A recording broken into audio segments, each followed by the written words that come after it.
I didn't say come over the plate, but I said overcome. That's the difference. You stopped recording, right, Roger? Yeah, I stopped recording for that one.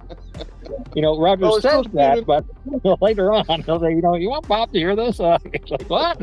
That one was purely for quantum gathering. But if you guys want to do the third thing, we can go and do that one too. It's up to you guys. So, well, I'm free for the rest of the night now. yeah. Are you talking about the headlines after midnight?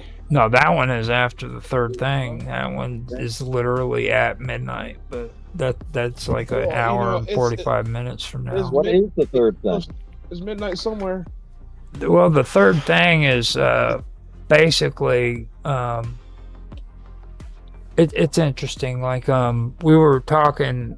We've been talking about like quantum physics and stuff like that, but also we wanted to get into stuff like metaphysics, as well as ancient folklore and everything, and how it all connects and stuff of that nature. You know what I mean? And it's like one thing that I do want to get into that I think would be interesting is something that you, Otto, and well, I forgot who you were talking to about it, but it was about the Neoplatonists. Oh, right. Pythagoreans. I forgot. I talk so much stuff. Yeah, I can't keep track of what I've said sometimes. Well, I mean, I've actually done research on the Neoplatonists, and like whenever.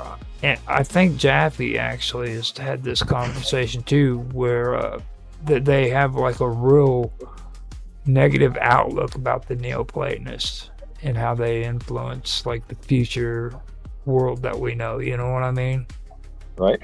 And I've never delved really deep into the whole story on that, but I did find it interesting when I heard you guys talking about that stuff, because I've never heard anybody actually come at it like that before, you know? I'm not really, I don't know a lot about Neoplatonism or Platonism. I know some people argue that you really shouldn't divide the school up into Paleoplatonism and Neoplatonism and stuff like that, but I know they took a lot from the Pythagoreans. Mm-hmm. Which I know a little bit more about. You know, a lot of Plato's mysticism seems to come from Pythagorean ideas at the time. At least that's what people were saying in ancient Greece at the time. It's like, he's cribbing from Pythagoras, kind of deal. So, but how that influenced the later Neoplatonists, I read a little bit about Proclus once years ago in a book by a guy. What the hell was his name? He wrote a book about how he thought humans had been contacted by space aliens coming from the star Sirius, because these Dogon people in Africa had preserved this knowledge of like the Sirius B and these things you can't see without a telescope. They actually even had the orbital period of the two stars correct. And he argued that these guys were actually descendants of ancient Egyptians who had moved there centuries before. And, he said, well, these are Sesostris' army or what, blah, blah. And that this was ancient Egyptian knowledge that actually referred to contact. He traced it back to what was the guy's name? He was like this theriomorphic kind of fish-tailed god, came up out of the sea and taught civilization to the Mesopotamians. Mm-hmm. What the heck was his name? Can't think of it all. It'll come to me if I think of something else. I haven't read any of this stuff in like 30 years. So. But yeah, Robert Temple, that was his name. Robert, the Sirius Mystery, that was the name of the book. And it had quite a vogue when it came out. People were like, wow, look at this. And everybody said, wow, this is amazing. And then it kind of got forgotten in the shuffle because you really can't do anything with information like that. It's like, wow, here's evidence that ancient people knew about, like advanced astronomy. That's cool. And it doesn't fit in with anything else. So it's filed away as a interesting fact, but then they kind of ignore it, which I always found kind of frustrating. Well, see, with me, I whenever I had gotten involved with learning about the Neoplatonists, I've learned about Porphyry and like the Great Year, where the Earth does its rotation, the wobble. Yeah, that's exactly that thing I was talking about before, how they were hooking what's happening on Earth into the cycles of the stars and planets. Mm-hmm. They were really interested in the Great Year and other things that they thought heralded like a whole new change of age. Oannes, that was the name of the deity. Oannes, Oannes. He was the guy that came out of the sea. But yeah, they were really very fascinated with the idea that as the sun went through one constellation after another on the zodiac, that you would actually have a change, like the age of Pisces. In the Bible, I wish Tan were here for this, but there was a thing where they said to Jesus, who shall we follow when you're gone? He says, follow a man carrying a water jar, because that's the sign of Aquarius. That would be the next age after him, the Piscean age. And this age was recognized by everyone when Nero, who was a contemporary of Jesus, was born. I forget which one of his poets there was going on about this is the new golden age. Everything's been reborn because the great year has changed. This was also one of the reasons why a lot of the pagans went over to Christianity, because you read like the Hermetic text, the pagan priests were saying, yeah, we're going into the age of Pisces, everything's going to be destroyed, all the old worship's going to go, and there's going to be a new religion. So a lot of people saw Christianity, especially once it got imperial backing, obviously, was obviously the religion that everybody was waiting for. And when you had like cohorts of Roman troops showing up with sharp, pointy spears, this became even more evident, rendering unto Caesar, etc., etc., etc. So, but yeah, I think there's always been this idea, and I know the Neoplatonists were kind of into that. I remember in the book he talked a lot about Plotinus and these guys preserving these secrets about Sirius and about the planet, the stellar orbits of the in the stellar system there. So, Yeah. Now, like Plotinus, that was the one who I was taught that Neoplatonists started from, and then like I've also been told that a lot of people they mistaken Neoplatonists with people who believed in like the Plato and his philosophies, and I was told that they were two totally different philosophies, and the reason why they got it mixed up was because there was Plotinus and then there was Plato, you know what I mean? So yeah, I think, well, I'm trying to remember now, I seem to recall that one of the things they were saying about the Neoplatonists was they were interpreting Plato's writings in a metaphysical way, that Plato, it's kind of like in Buddhism, where like the Buddha said all this stuff, and then like 800 years later, you got these guys up in Tibet, adding all this stuff. Well, he really meant this, and this interprets that way, and yeah, I can have a girlfriend. That's okay. It's like, and in the same way, the Neoplatonists were taking Plato and trying to like, well, he really meant this, and he, this actually is a metaphor for a much more sophisticated and complicated kind of an idea. yeah, That they had basically come up with. And since Plato knew everything, obviously he knew about this, so this is what this or that dialogue actually meant. and see So, that's kind of what I got out of it. Like they took a lot of the teachings of Plato and they incorporated mystical and metaphysical elements into it. You know what I mean? Like because Plato had enough of that as it is. I mean, he was very, yeah. I'm not going to start going on about Aristotle, I promise. Well, it's like when you hear people talk about like the teachings of, or like the relationship between the one, you know what I mean, the ultimate source. Right. Like you'll hear, well, Karma, whenever she was on the show, she was always talking about the one. And then when Mr. Robot, when I first met him, that's all he ever talked about. I think he kind of got that out of his system now, but like.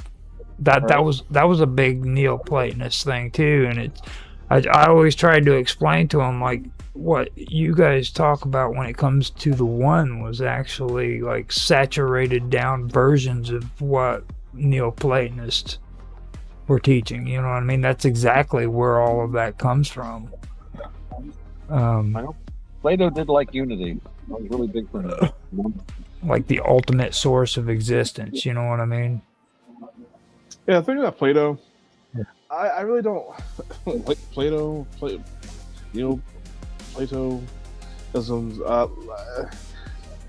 The idea.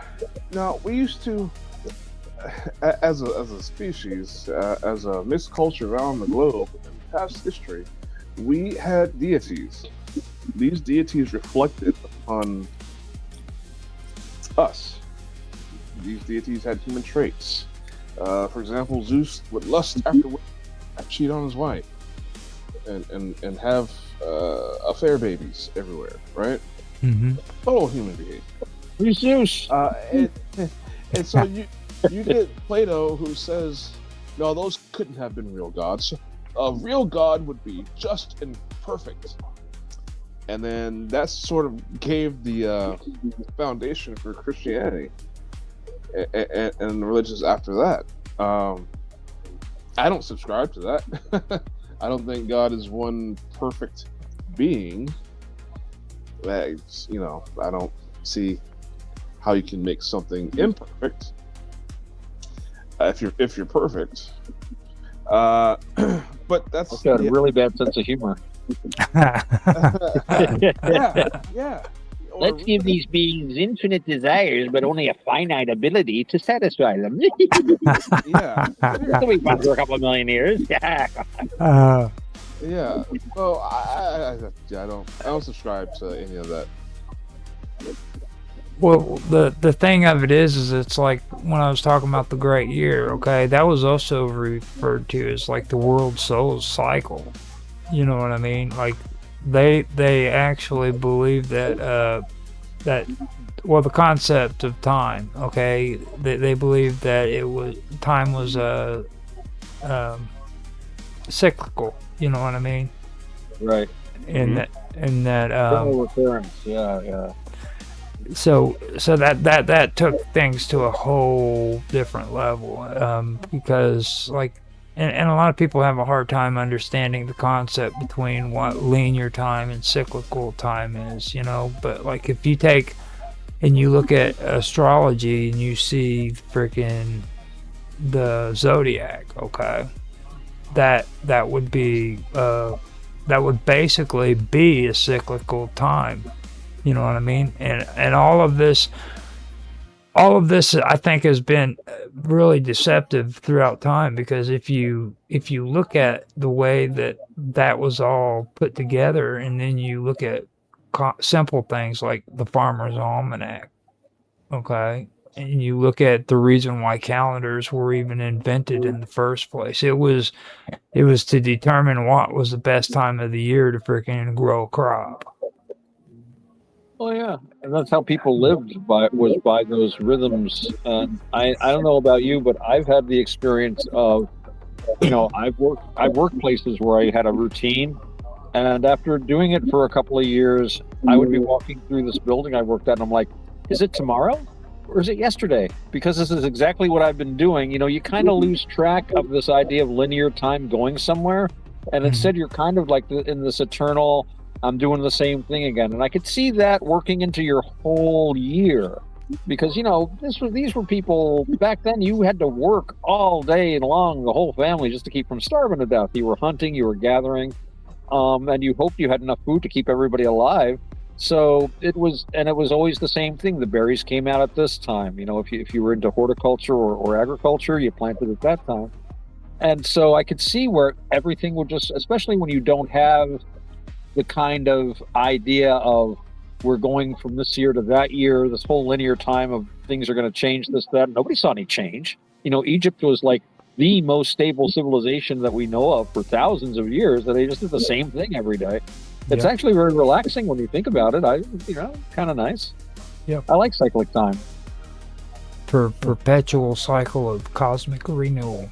That was one of the biggest things or one of the coolest things I ever wrote in my life. It was perpetual cycle of cosmic renewal.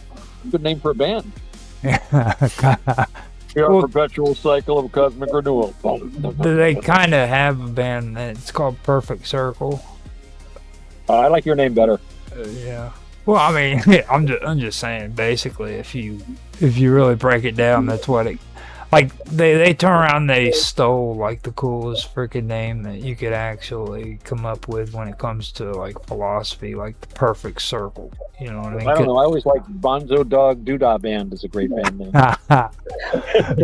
Neil Innes, he is great. Oh, what's his name? The Goodies was in that too, wasn't he? I forget which one now. One of the Goodies was in Doodah. Yeah, Bill Oddie. I think Bill Oddie was, he was one of the musicians in that. Yeah. And Neil Innes, of course, he did a lot of work with Monty Python. So, yeah. So one thing that I have to ask you guys, like, what do you guys think about like the divine will? Like whenever. Well, he didn't leave me anything when he wrote it, I tell you. Well, it's definitely one of the considered occult magics. There are many. You have the divine will. You have this astral plane. You have this plane where knowledge is intrinsic, and then you have all these other little planes where certain magics are supposed to go to. So, I don't know. The divine will. Well, if there's a divinity, it must have will, I suppose. Well, specifically, like according to this concept, at the center of like cyclical time, there's this idea, which is the great year. But this concept is basically it suggests that like the entire cosmos goes through a cycle with periods of creation, destruction, and renewal. You know what I mean? So it's basically, it repeats itself, and the great year is usually associated with like the motion of the heavens and the duration. Yeah, I think it's when Saturn goes all the way around, dude. Or all the planets. Or no, wait, it's the precession, right, of the pole star, 25,000 years. Yep. Yeah. That's it. It's supposed to link to time, and it takes for the celestial bodies to complete a full cycle. Right. It's all coming back. There's a great book named Hamlet's Mill, which talks a lot about that. It's written a long time ago, and I can never pronounce the names of the authors. I think it was Santiana and von Deckend, Dechend, von Deckend. I remember that. And the other one was either not Santia, I think. Might have been Santia. No, I think it was Santia, Giorgio Santia or something like that. And I highly commend to anyone here or listening.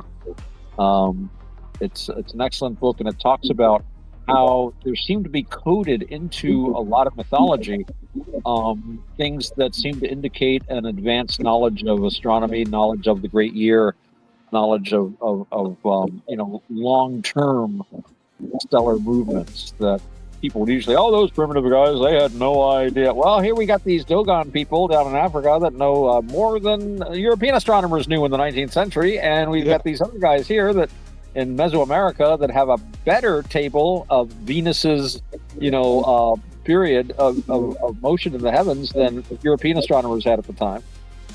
This is old knowledge. Dogs. And these are people that were very, and to do these observations, all you need is a good eye and a good brain.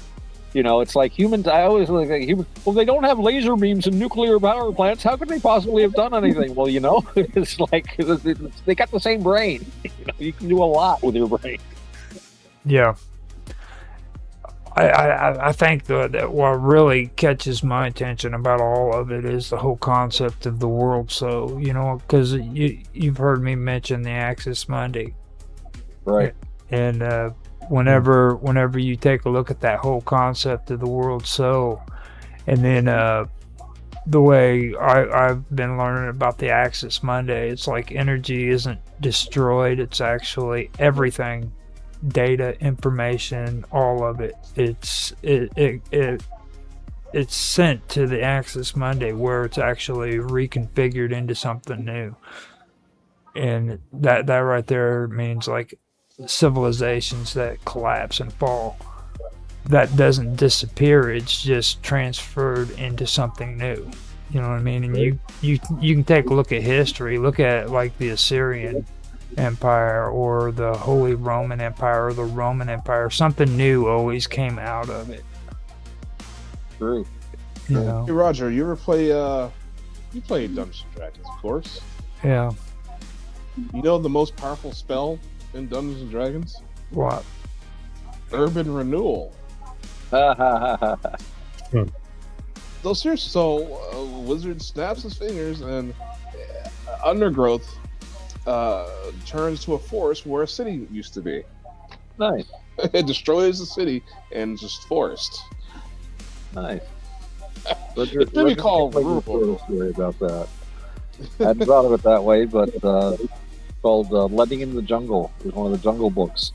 Where Mowgli gets all pissed off at these guys, so he gets all his animal brothers together, and they just basically brings in the elephants and the big beasts, and they just tear down the gates and knock everything down. And all the people flee, and then he comes back a year later. It's all beautiful jungle growing everything. It's like, yeah, urban renewal. Go on, Roger. I think the thing that really sticks out to me the most about this is I believe it's in the Hindu religion where they believe that the cosmos is going to return to its original state of unity. Because I believe it's the Hindu religion that believes in that, isn't it? Where they believe like there was this golden age. Oh, the yugas, the ages, yeah, gold, silver, brass, and iron. That's in the West too, yeah. And we're in the worst age, but then it's going to get even worse until we're like in a really horrible state, and then we're going to bounce back and generally go back to the golden age when we're all 50 foot tall and there's food trees, and you just like pluck off food and drugs from whatever tree you want, and everything. Everybody is happy, travel, la la la. And then somebody screws up, and then we go to a silver age. It's always somebody screwing up. You notice, don't eat that apple, don't do this, don't do that, and suddenly, bam, we had it so great. Then somebody had to do something. You know, I think that's an interesting little common theme in human. It's like, I told you not to do that. It's like some mom came up with those stories. You know, well, you know what happened when this guy did that? I said, oh, don't touch that. Don't come stomping through my kitchen when I'm baking something. Do you ever have that? I thought my grandmother would be like, you come running through, it's like, no, you're going to make my cake fall. And she'd open the oven to look, and the cold air would hit the cake, and then it would like collapse. Like, see what you kids did? And I'm like, ah. I thought that was a myth. What causes it is the opening the oven. It's not the kids. You're going to make my cake fall. It's a mix between myth and superstition, really. I got yelled at all the time. Actually, no. I've done baking in the past, and I hate bacon, but no, Victoria sponges, cakes, they can fall if you open up the oven too early. We learn something about you every day, man. You're just so amazing, Mr. Edworthy. Thank you. He's baking. Best dresser in the group, dude, I tell you. Yeah. Yeah, I look daddy now, Liverpool. I assumed he was from Liverpool with that Liverpool accent. He's a Devon man. He's a Devon. Yeah. You can tell, yeah. Oh, wow. You know, gentlemen, I'm afraid I'm going to have to bail out. It's getting kind of late here. I'm fading fast, but this has been a great discussion with everyone. I really enjoyed myself. I'll try to get on earlier next time, too. Were you here earlier, me, too?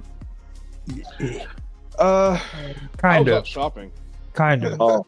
But, Who's out antiquing? Actually, Otto, I think you joined, then V joined only a couple of minutes after you. Yeah. Yeah, I didn't know if he'd been here earlier, though, because you guys were on it from 6 o'clock or something, my time? Yeah, it was 6 o'clock your time, but that was with the Minds Roundtable. We got that out of the way. Okay. And then you came in like a half an hour before we started the the quantum gathering. Yeah. And it seemed like everything worked out pretty good. I think we disappointed Tan. He wanted to go more into a religious lecture kind of thing, and I think, well, he said he hasn't done all his homework. He hasn't done as much work as he wanted to do. So I think he needed a bit of breathing space to see. So hopefully next week we'll, Yeah. hopefully next week we'll dig into it more. The thing about it is though, like, there's a lot more about what he was discussing than just what he was discussing. You know what I mean? Like, the Dead Sea Scrolls is very, very important when it comes to that stuff. And like the Book of Tobit, like that's during the same exact time period that the freaking Book of Enoch was written. And if you can't see the correlations between Tobit and the Book of Enoch, then something's wrong. You know what I mean? I think there was a continuum of thought about that time where people were very interested in these subjects. So not surprising that people would be writing about, a similar topic or have related ideas. I got my information a little bit messed up. That's why I wish freaking my computer didn't crash, because I'd at least had my talking points and my notes still. But well, hopefully next week it'll all be copacetic and everything will go well. But gentlemen, I really have to go. I'll be talking here all night. I'm already getting a little headache. Not from you guys. I've been very busy day today and coping with all kinds of IRL stuff. If only all life were the internet, it would be so much more fun. Yeah. But, well, you got a nice life. Smoke some coke, damn it. I'm just joking. You have a good one, man. You have a good one, Otto. Thanks again, and we'll see you next week. All right. Bye-bye. Man. Right. Peace.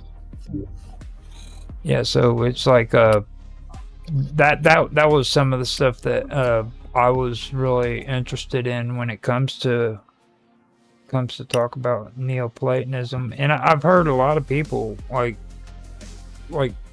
come up with like these things about how horrible Neoplatonism was, but I really don't get where that comes from, like what kind of philosophy they're talking about, where it was actually something that was horrible. You know what I mean?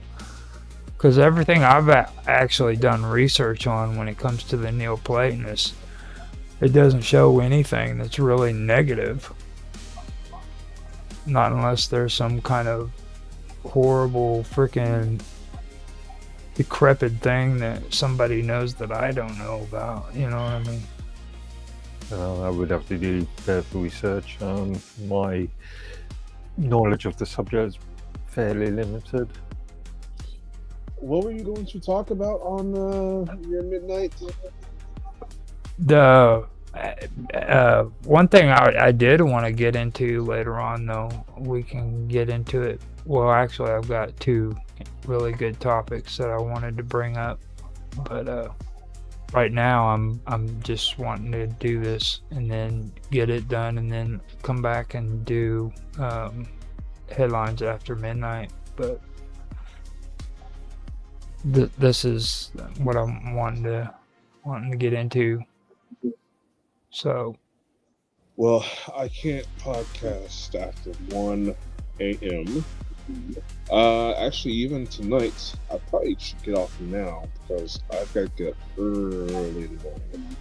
Oh, it's fine. I mean, it's fine. It's because like I'm really getting tired of having conversations about politics when it comes to headlines after midnight. We actually had a pretty bad falling out, and not only on this show. Like Mr. Robot was in earlier, and if you noticed his little snide remarks, he kind of got butt hurt with the last conversation we had. I was gonna say, did you send him the article about the 37-year-old white American journalist who got gunned down in the middle of the street? Oh yeah, he didn't like that. So that kind of hit him the hard way, and and then it got even worse because I'm trying to get back in the chats just so you guys know, because after that say extreme interest in US politics. Yeah, I'm back. As far as his own country's politics is concerned, very little mention. Yeah, and I did mention it to him, and it kind of fueled it and got it even worse to the point where things were said, you know what I mean? And then before that, we actually had a conversation on Nancy's show too, where things weren't really too copacetic. Hey, So- yeah, you gotta hook me up with Nancy.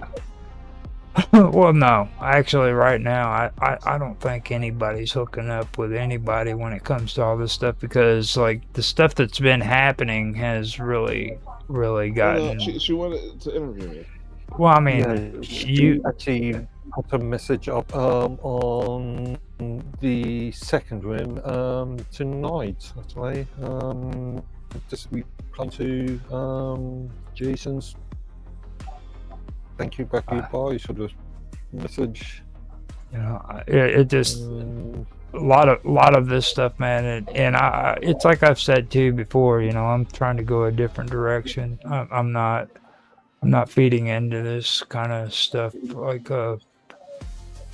I do want to get more serious about the stuff I post and the streams I do. I don't want to be getting involved in this, you know, Donald Trump garbage, which to me, to be honest, that's all it is. There's nothing good, positive comes out of it. Yeah. You know what I mean? It's just a bunch of people that like to talk shit to one another, and it escalates into fights. And according, Also, something I've keep on noticing and become much more prevalent at the moment is there's US Americans are becoming much more insular. You've always been an insular sort of people, but as a simple example, talking to various people, they will not take any interest in international affairs unless it affects the US. I don't agree with that. Yeah. I mean, Yeah. you I tried to take a much more international sort of approach and review tons of news stories from all over the world. I mean, I think that most of the stuff that me and you've been on, I mean, look at it, dude. We talk to one another. You're in England. I'm here in the United States. So's V. But then you got Mr. Robot from Australia. We've actually had Jaffe on from North Korea. We've had freaking Bob Dub on from New Zealand. You know, both Jaffe and Mr. Robert also has a very sort of, let's just call it insular sort of approach, and especially when it comes to US politics. I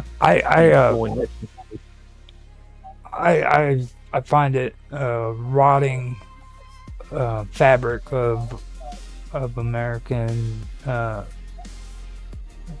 society, to be honest with you. Like, it seems odd that, you know, everybody's feeding off of a lot of this hate mongering, basically, and they want to kind of like push it onto American politics, you know what I'm saying? And it's like most of the shit that I'm hearing that's negativity is coming from people who aren't even in the United States. You know, like most of the racist accusations that are being made are coming from people who aren't even in the United States, that are saying that, you know. But then, I did. What was that? On Elements General, a couple of months ago. I think it was a conversation with Ria, and I decided to remind people that the United States is in the center of the universe. The United States isn't the only country in the world. It's good to be Roger, you better get him. reminded of that.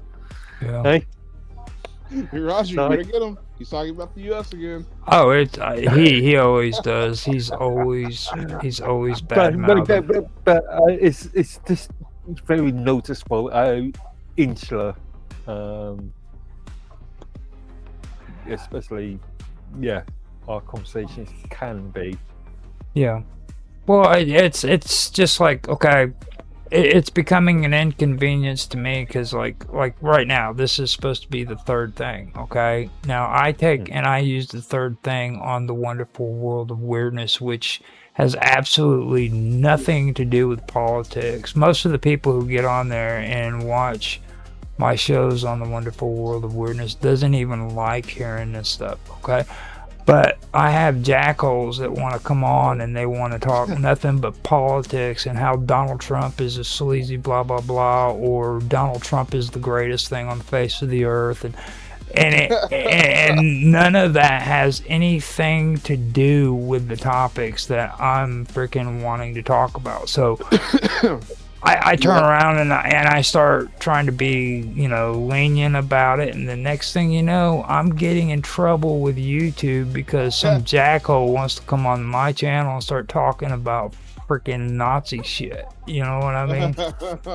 It's bound to happen. It always happens. You know what I mean? And I'm like, dude, seriously, it's like freaking that's what it's all about with me. It's like at some point you have to freaking put your foot down and you have to say enough is enough. I am so sick of these people. I really am. And it has nothing to do with being woke or being freaking, conservative. Enough, Trump. No, I'm not Trump. I'm talking about the jackasses that come onto my show, dude. I know. I'm messing with You know what I mean? Yeah, those people should get a hobby outside of politics. Learn to crochet, or play a game of chess or something. If some grass. if you know about philosophy, you need to talk about philosophy. If you know about frickin' UFOs, you need to talk about UFOs. If you know about conspiracies, talk about conspiracies. And politics isn't a part of conspiracies. Everybody's onto this whole Alex Jones bullshit. Like it's oh, that's real. No, Alex Jones is he is a puppet, dude. He was a Alex Jones is a performer. You're the enemy of America. I'll call him a performer. You know what was really the most messed up thing about Alex Jones that I found out? It was bad enough that I found out that, or it was bad enough that he did the whole freaking bullshit with the school. Okay. But then I found out that when he came up with freaking the prison planet, all right, I fell for his shit for a little while. But then after I started doing the research, I found out that prison planet is actually a term that was used by Scientologists. So this jackhole is getting on, and he's convincing people that he's just this, he's into conspiracy, and he thinks that we're freaking all on a prison planet and everything and he's preaching straight from the book of Scientology, dude. And people are just falling for it left and right. Like Is he preaching, or is he just misappropriating? He's probably doing both. He's using what he's learned as a way of getting people to listen to him. So he's just going to spill out a whole bunch of stupid bullshit that is meaningless, just so he can get people to listen to him. Again, like I said, he's a performer.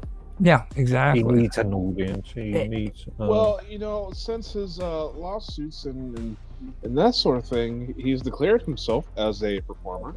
So it can't be argued. Will he openly say that he's a performer? Says he's a performer. Openly. On television or on stream?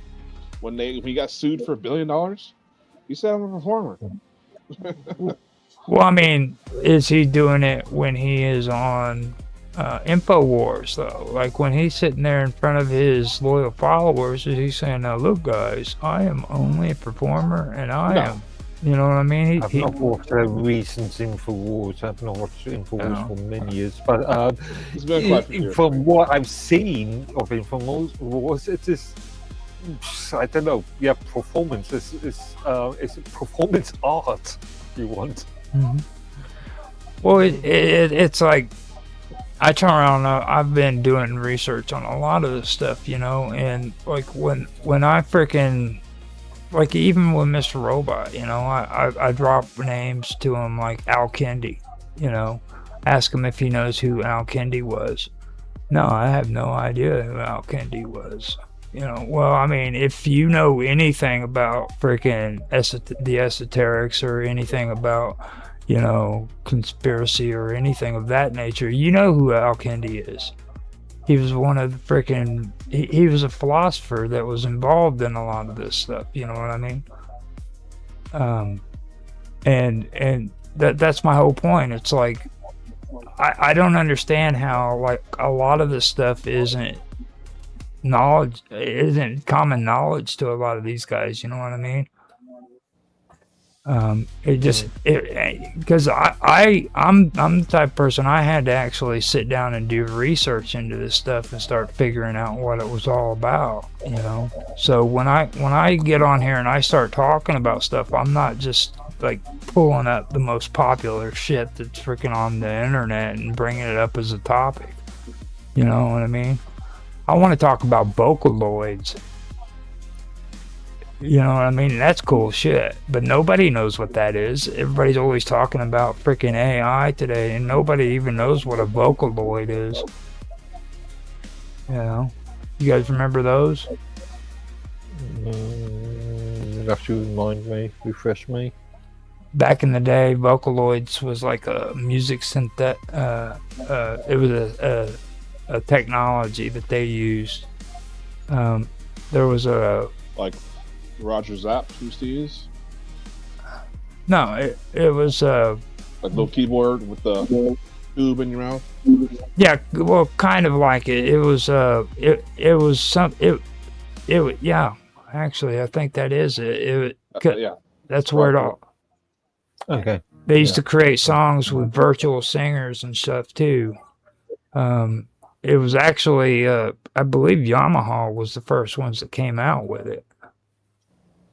Like you can actually put... There would be Yamaha, Casio, something. Yeah. You can actually Yamaha. input lyrics and melodies in and everything, and they're sung with a synthesized voice and stuff like that.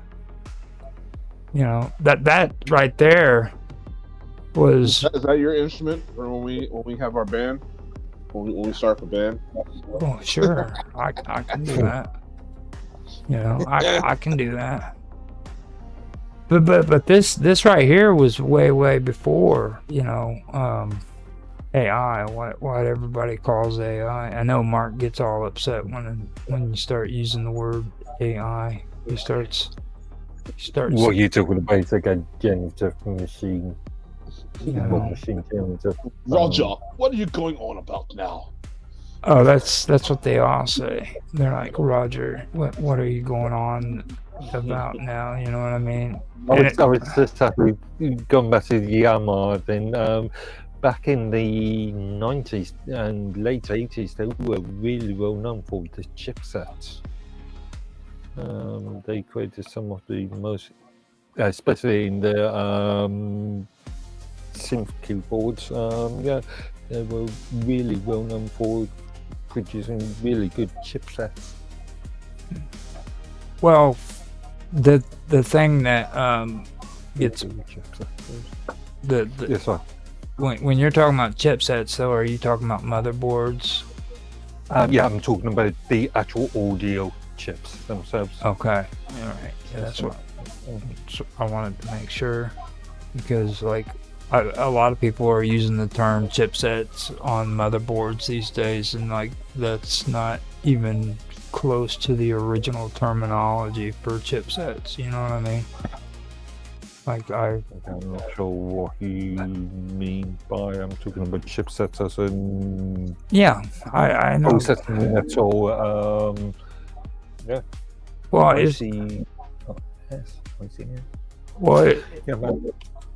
it was like you remember back in the day whenever freaking you wanted to upgrade your computer. I mean, you literally had to go to the computer store. You had to get a big box, and then you had to bring it home, and you had to manually install it into the back of your computer for everything. You know what I mean? Remember, I've been in acting as tech support for many years, and I've done things like corporate and retail. So I built, I don't know, thousands and thousands and thousands of machines in my time. Pulling out boards and sticking boards in, and Well, I didn't take you for a hardware guy. yeah. All through the mid '90s to even now, but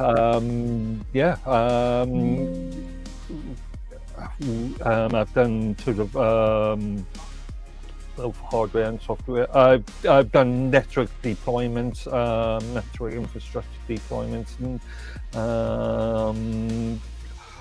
workstation server deployments, both physically sticking them in and configuring them and administrating them afterwards. Since he's graduated to terms and services, though, he's become extremely lazy, and that's all he ever talks about now. It's like the terms of service. Like he's turned into an old dude that sits around drinking coffee and talking about terms of service and shit. That's all he ever does now. It's horrible. He's Actually, retired. Actually, I'm doing some interesting research at the moment. I'm looking at speed, speed and white longevity on NVMEs using BTRFS, ext4, and XFS for a specific project. I'm looking at encrypted LUX partition volumes, trying to see what's the best for in regards to speed and longevity of the drive. And yeah, the amount of documents I've got on this machine with tons of figures and graphs and data points is seriously mad, man. So, yeah, I don't just do terms of service contracts these days. See, we had to bend your freaking leg just to get you to finally say something like that, because like you hold out with your secrets of what you're doing and stuff, and then like one day you say, yeah, look, I've just started this website, and that's like you never mentioned it. I didn't want to say something that I may I've got a to-do list longer than my arm. I don't say something, I'm going to do that in 2 weeks' time, when I know it could be dropped for another 3 months. Well, I mean, it's good to know, like, when you do stuff like that. I mean, because like always hearing about like terms of service and stuff, it kind of gets old, especially when I know you doing a lot more than that. You know what I mean? Kind of let everybody. That's just how our conversations go. Well, mostly it's because we have to deal with Mr. Robot. and users that will just click and wonder why the content's not getting posted, or they will just agree to anything and wonder why they just had to sell off their left kidney. Yeah, now the reason why I get into the whole thing with the whole AI music mostly is because of this Vocaloid thing. Because like that was something that always got me interested in a lot of it. And like back whenever I first started, I asked Bob Dub about it because her and Satori was into like the video concept of AI. And she hooked me up with this one website called Udio, and that's when I started doing that and started playing around with it. Studio. Yeah, I don't use it anymore. They've kind of gotten a little suspicious. I think they're suspicious because now like you can't download what you create. But you even own what you create. Well, that's something me and you both have been talking about since we started getting into the whole conversation. Even if I could download it, do I still own it? That's you do own the copyright. You know, and for me, I mean, I get frustrated about the whole copyright thing in the first place because, like, you know, buying a license for AI music just doesn't sound right. You know what I mean? And I know people do it all the time because Nancy even does it. She'll make an AI song and get a license, pay for it, you know. I just don't. Machine generative and so on. Again, misappropriation of the term AI. Well, I just don't feel like it's right. You know what I mean? Because I know where that comes from. Like, whenever I'm creating that song, I know that the voices are blended together, mostly because of Vocaloids. You know, I'm combining snippets of, like, human singers and stuff and creating a new sound, basically, is what it's all about. Like, different pitches and tempos and all of that stuff. That's basically what it's supposed to do. And that's from a long time ago. That's before they even got popular with this stuff. So it's not a new technology. No, I remember well back in the good old Commodore 64 days. You could there was a entire, actually no, it was in the 16-bit era, so it was Amigas and Atari STs and STs when it was popular for game people that would rip off software and redistribute that software to actually stick the little jingles and graphics right at the start of the piece of software, and a lot of that was actually machine created, machine generative, and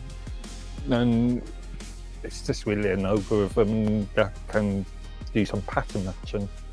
Yeah, like this is what I don't like the term artificial intelligence in this concept. What's the name of that that new thing where they used to pick on it all the time? It was where the person gets in there and they start singing it and it makes a little like echoing sound. You remember that? Well, karaoke. No, it's like that one song that came out. There's what was it? They're breaking into your house and there's raping your wife and shit. What was that? You remember? It was that old synthwave kind of song. Yeah, I don't know of any song like that. Yeah, it was. It was on YouTube. It was actually pretty popular for the longest time. It was about. If it's a popular YouTuber, then I wouldn't have seen it. Are you talking about Antoine? Antoine, yes, Antoine. Hide your kids, hide your wife. Yeah. Hide your kids, hide your wife. Yeah. Now what? They ripping everybody out here. Yeah. Now what was the term they used for that kind of music again? Back in the day when those remixes were being made? Yeah. I don't even know if they had a name. A lot of auto-tune got slapped in Auto-tune. Stupid stuff. Yeah. Auto-tune is exactly what I was thinking whenever. Oh. Okay. Yeah, that would probably be like some of the stuff for Vocaloid. Here, I'm not having any idea what you're talking about until you ask me a question. Then I know the answer. I was glad somebody remembered Antoine, dude, because freaking I forgot. Now the part I love. I know is- all the hood memes. All right. Well, what's the one with the black woman on there, and she goes freaking about the house burning down. The whole house burned down, and I don't know, something It was like- or other. But she was like, "Ain't nobody got time I for said, ain't nobody got ain't time nobody for got that. time for I that." love that. Ain't nobody got time for that. I said, oh Jesus. Oh, that one too. The one that had her pizza or something like that. She grabbed the pizza and got the hell And out. she goes, oh Lord. Ah, Again, I don't know what the hell you're talking about. I Yeah. don't do modern populism. well, Popular culture. when you look at like J-pop, that's another thing where that has to do. J-pop, It has a lot to do with K-pop. Vocaloids too. K-pop. No, J-pop. K-pop. J-pop is you Jap. lost me. Korean pop. You have K-pop and then J-pop. K-pop is Korean, and then Oh, J-pop. then there's the Japanese ones, right? Yeah, Oh yeah, J-pop. Gotcha. it's basically experimental music. Now, the K-pop, I believe, is the little girls that are screaming all the time, and J-pop is the little Oriental girls that are freaking like supposed to be like weird little Barbie doll looking porcelain dolls. Now, you're not supposed to say Oriental anymore. Oh, I'm not. I'm still trying to That figure. Negro kid over there sure had some rhythm.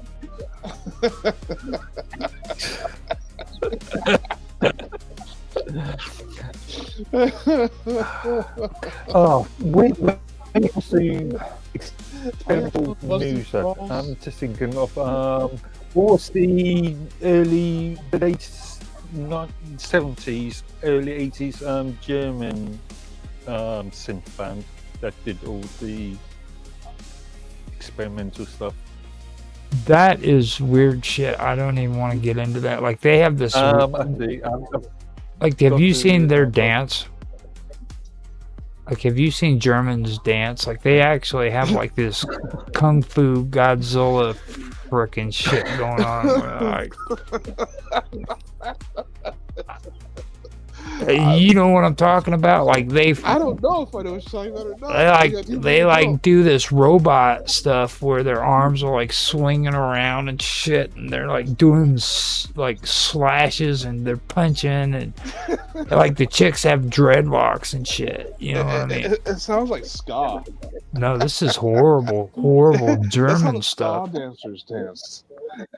In my opinion, from your description, anyhow. Ska, I think ska is a forgotten art. Nobody even talks about. I can't even call it art anymore. I think I never could call ska. I mean, anything that has trumpets in it and trying to pass itself off as like rock and roll has got to be just destroyed.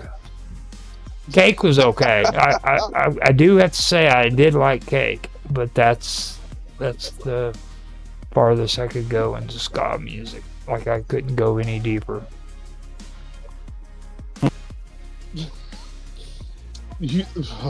So they're literally. So I watched the ska dancers, right? And their movements. It's like, it's funny because you got the pelvic thrust, right? The humping midair.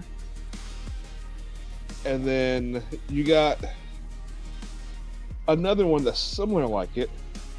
And then the girls do this X swing in front of their legs. It's like they're literally talking to each other in sign language. I want to have sex. Well, I don't. I don't believe that one bit. I'll send you a ska clip. I And you just analyze I the don't believe you. movements. Like you said, I don't want to have sex. Whatever, dude. If you Whatever. don't think my analysis of it is correct, I know you. Trust me, you did not go. I don't want to have sex. It's like whatever, dude. Yeah, I know. well, Just remembered the band I was mentioning earlier, the 1970s